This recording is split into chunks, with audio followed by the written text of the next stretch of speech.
Victoire! Dune deuxième partie nous en met plein les yeux et plein les oreilles. Ce film pharaonique signé Denis Villeneuve est nettement plus explosif que le premier volet. Dans cet univers de science-fiction, on retrouve le jeune Paul Atréide, en fuite depuis que les Harkonnen ont décimé sa famille et pris le contrôle de la production de l'épée sur la planète Arrakis.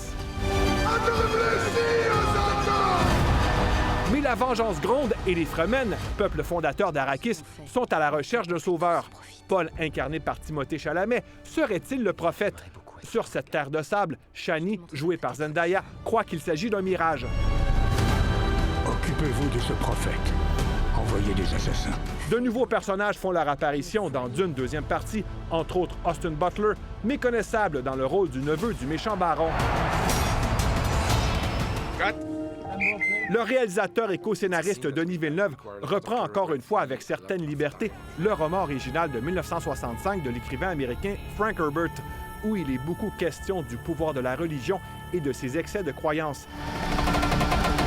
L'adaptation du cinéaste québécois est un tour de force d'ingéniosité, un alliage de scènes de combat à couper le souffle et de réflexion sur l'art de la guerre. Certaines scènes sont inoubliables.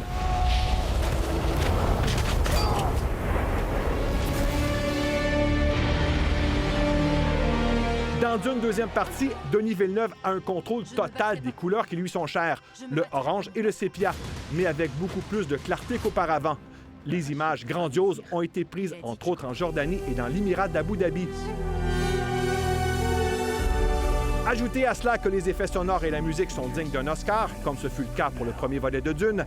Résultat, pendant 2h45 minutes, il n'y a pas de temps mort dans ce film à grand déploiement. Dune deuxième partie débarque au cinéma le 28 février et soyons prophètes de bonheur, il faut une troisième partie. Ici Louis-Philippe Ouimet, Radio-Canada, Montréal.